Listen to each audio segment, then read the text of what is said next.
Well, what I'd like to do is continue again here, a little bit similar vein of thought that we were in the previous time out, and that is just talking to you about your private devotional life, private prayer time, whatever you choose to call it. I do think it's important for every one of us that are involved with ministry that we have to remember what the Old Testament prophet had to say whenever he told us that if we bear the vessels of the Lord, then our hands and hearts both need to be clean. And one of the ways that we do that is by private times of prayer, and I mentioned in one video about just writing down scripture, that can be a very effective time for the Word to get immersed in your heart and in your mind. There's another way that's been very helpful to me over the years, and that obviously is reading. The mind of a preacher is very, very important, and I have had the good blessing of having to fall into the hands of some very good men. My own pastor, Brother Patterson, always had a pretty sizable personal library, and then as time went on, I met other men. One of those men was a man by the name of John Harrell, and he's the pastor of the United Pentecostal Church in Bridge City, Texas. And had a friendship with Brother Harrell for quite a number of years, probably working on 15 years or more now. And his preaching has greatly inspired me.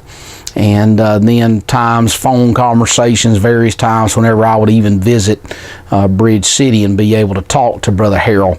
One of the things that Brother Harrell encouraged me to do very early on was to buy the Metropolitan Tabernacle Pulpit, which is a 63-volume set of books. You can't see it here, but it's sitting right over here on actually two long bookshelves. And I've got all of those along with a number of Spurgeon writings. And Brother Harrell told me about a revival that he went and preached. It probably would have been sometime in the 60s, and he said it was somewhere out in the sticks. The name of the place I failed to remember at this point, but he said that while he was there preaching a revival, back in those days it was common for the evangelist to spend the time there. Instead of staying in a hotel, they would stay in the minister's home. And he said that every night after the service, and of course that was back whenever we were having revival services that went from Sunday to Sunday. Some of you older people may remember that, and I can remember that as a kid. We would have revivals that would last that long. And Brother Harrell said that whenever he got in one night to this pastor's house, that the pastor at the time had subscribed to the Metropolitan Tabernacle Pulpit, which were the original and complete unabridged sermons of Charles Spurgeon. And the covers look like this right here. This is volume 9, and Brother Harrell said that night after he got home, he said that the pastor gave him his copy because they would come like once a month. He said at that time you'd only pay about $5 or $6 per volume. They were significantly more than that whenever I purchased them. But Brother Harrell said that he got in and he started reading a sermon, and it's Sermon 527, and it's the red heifer. And he talked about just the impact of that message. I'm not going to tell you the details of it, but it is an incredibly powerful message that just deals with our everyday walk with the Lord. And Brother Harrell said that over the years that he preached that sermon a host of times. Well, whenever I got this volume, I started, doing some of the same things that Brother Harrell just encouraged me to do, and that was just to read sermons by Charles Spurgeon. I will say that my first exposure to Spurgeon was a little difficult. Sometimes it can be a little tedious because the font size in the books are probably a 7 or 8 font maybe, and really looks like it's jammed up quite a bit. But as I would use these during just times of personal devotion, I found them to be very advantageous to me. Some of the sermons that you find there, Broad Rivers and Streams. There's another one called Nominal Christians, which are real infidels. There was another one there called The Root of the Matter. There was another one called Comfort to Seekers and What the Lord Has Not Said. There was another sermon called The Bridgeless Gulf. Another one, Believing with the Heart. There was another one, Mealtime in the Cornfields, and I wrote a note out here. I did develop a sermon out of that particular text and ended up preaching it. And then there's another one, The Cedars of Lebanon, which is an excellent message. And so through the years, what I would do was I would sit down and I would read a lot of the Charles Spurgeon sermons. And it's just been a very time, and I know that our time now, when you go in Christian bookstores, you don't find a lot of the old sermon books like you could find in the past, but they have been very, very beneficial to me over the years, and I usually have tried to collect a pretty sizable collection of sermon books, and all those are on this entire wall right here covered with that. We may get into that a little bit later on, but I'd like to talk to you about some of these other authors that I have found to be very helpful to me, and one of those is a man by the name of F.B. Meyer, and F.B. Meyer wrote several, in fact this one is the life of Abraham, but he also wrote one on the life of Joseph, the life of Moses, life of David, life of Paul, the life of Peter, and these have been some very helpful books too as well, just for devotional. And I'm always very careful whenever I'm reading sermons that I certainly read with a filter, because I don't want to just turn my mind off doctrinally, but I always read, whenever I'm reading devotional material, it is with a doctrinal filter. There's another man, and his name is Clarence Macartney, and these books are published by Kriegel. And now with the advent of Amazon coming along, a lot of these you can find, and some of them you can get picked up very reasonably.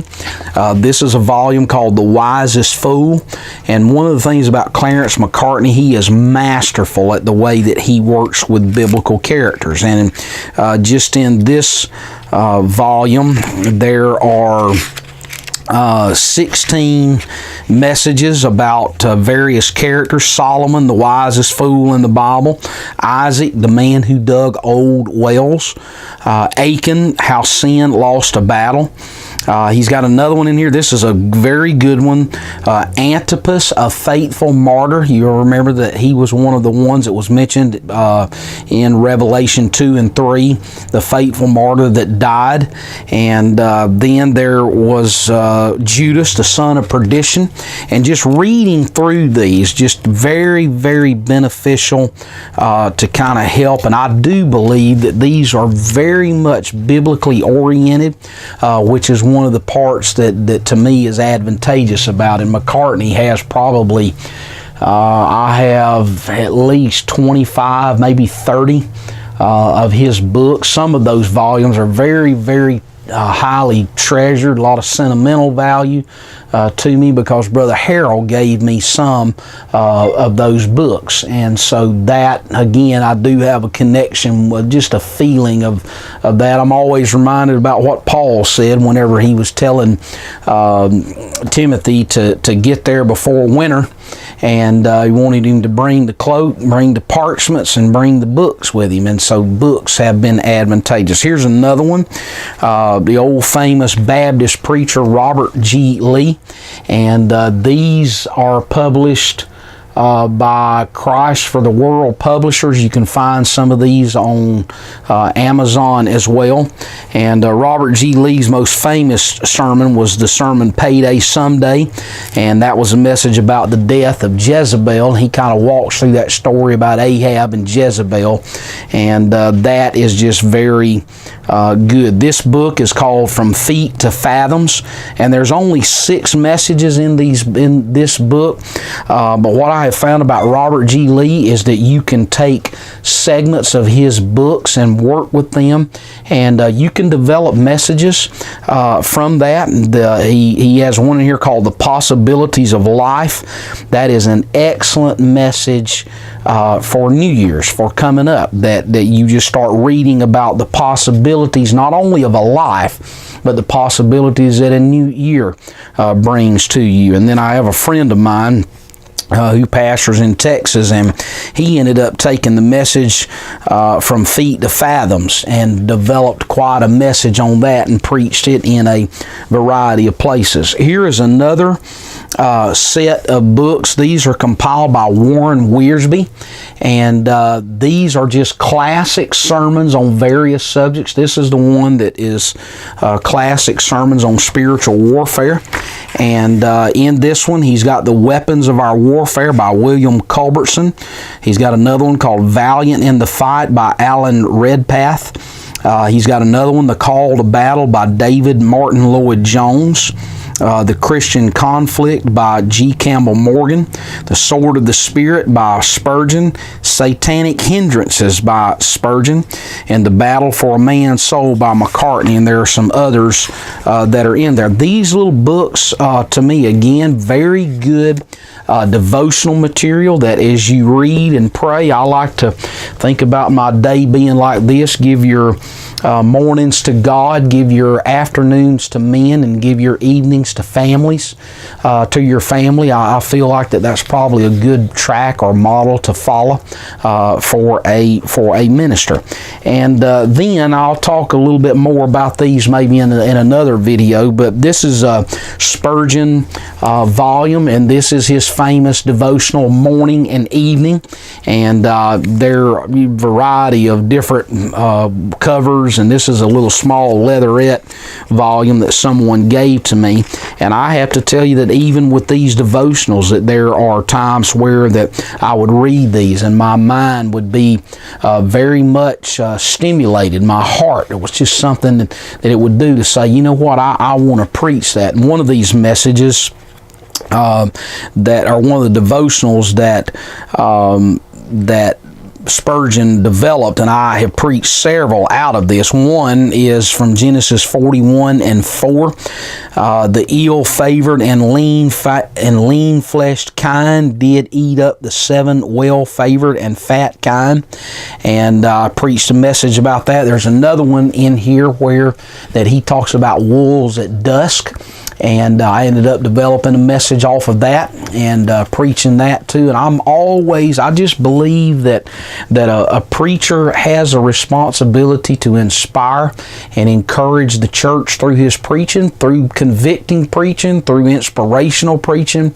I'm one that believes that preaching is worship, and so if preaching is worship, then I just believe that preachers need to take their craft very seriously, and hopefully some of the things that I have talked to you about today can be advantageous and helpful to you in your own personal ministry and to develop just being a good preacher. And I'll leave you with this quote. It's one that Brother J.R. Enzi, who was the president of Texas Bible College years ago, whenever I was there in 89 to 92, he said a lot of things over the years. Some of it slipped away over time, but there's one thing that Brother Enzi really honed in on that I have never forgotten, and he said this. He said, "Poor preaching is a heavy cross for a church to have to bear."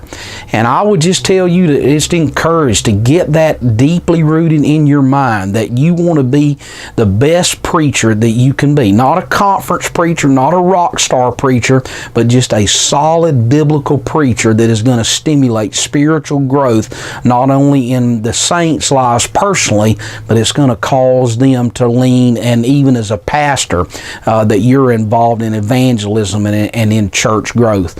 I hope this has been helpful to you today, and thanks for watching, and the Lord bless you. I pray that you have a great weekend this coming Lord's Day, and just pray that the Lord would send His richest blessings on you. God bless.